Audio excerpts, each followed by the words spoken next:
School is back in session, and with that, so is the risk of COVID-19. Recently, the Food and Drug Administration authorized the use of vaccines for children 6 months and older. The Centers for Disease Control and Prevention recommends vaccinations for this age group and boosters for everyone 5 years and older if eligible. However, some parents might feel some hesitation about vaccinating their kids. Hi everyone, I'm Daniela Contreras. I'm here with Enloe's Chief Medical Officer, Dr. Marcia Nelson, to discuss COVID-19 vaccines for infants and adults and the best way to help keep children protected from COVID-19. Thank you so much for being here, Dr. Nelson. Thanks for the invitation. I'm glad to be here. So let's start with, we've heard parents who have infants, they might be concerned about the coronavirus vaccine because they might think that 6 months is too young to get a vaccine, or the coronavirus itself might not be as dangerous as the vaccine. What are the benefits of getting vaccinated? I sure understand why people are concerned with their kids getting all of these different vaccines. But getting vaccines is one of the most important things we can do to protect our little ones, especially for our kids who are 6 months, between 6 months and 5 years of age. You wouldn't think so, but kids that age are hospitalized 4 to 6 times more often for COVID than their siblings who are 5 years or over. So it really is a big deal. It's really important for our littlest children to get vaccinated. And for kids this age, does it matter which vaccine they get, Pfizer or Moderna? Is there one that experts recommend over the other?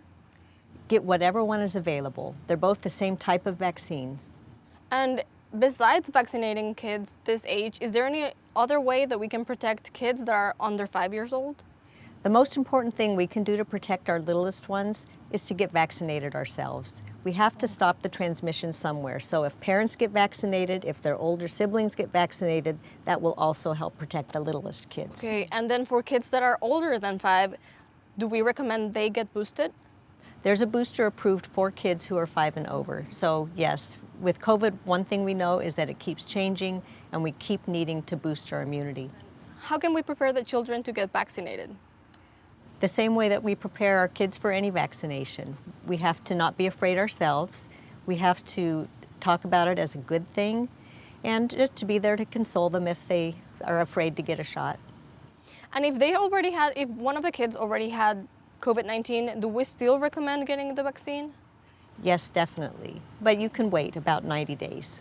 Oh, perfect. So, Dr. Nelson, some parents might be worried about the side effects the vaccines might have on their children. What do we tell them about the side effects?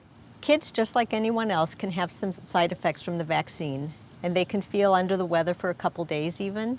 Not all of them will, but some of them can feel under the weather for a couple days. The important thing to think about is what happens if they get COVID, though.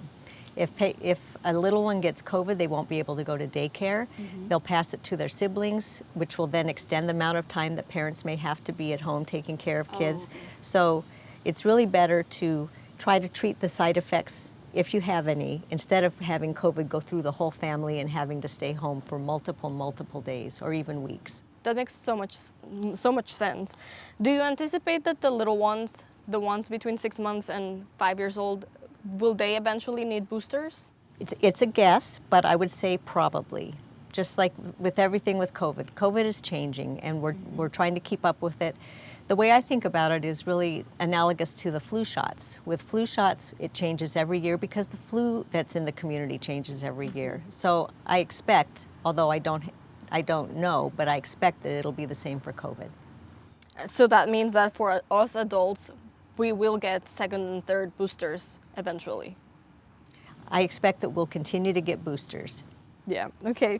So in your own practice, what are some of the things you hear parents say or people say in general of why they're hesitant to get the vaccine?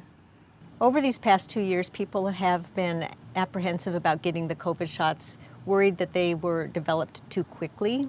That's in reference to the Pfizer and Moderna type of vaccines, but the science that these vaccines are built on is over 30 years old. Oh. So it's nothing new. It's just that we didn't have to use that kind of science before.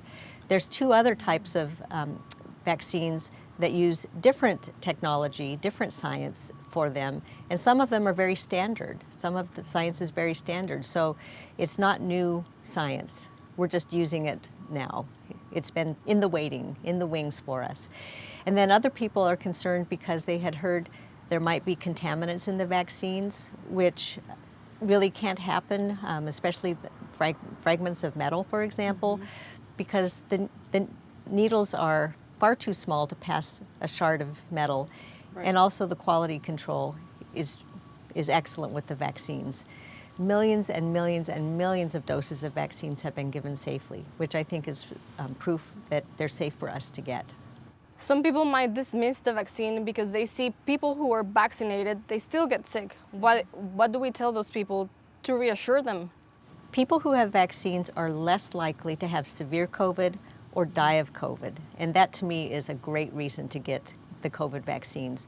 We know that sometimes people who get flu shots get flu, but it's not as severe. So the mark of success for these vaccines is not getting severe illness and not dying from COVID.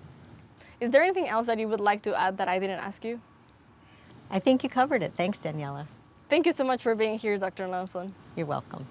And thank you so much for watching. If you enjoyed today's discussion, be sure to catch Enloe's podcast, Health Matters. We placed a link to it in the comments field. Goodbye for now.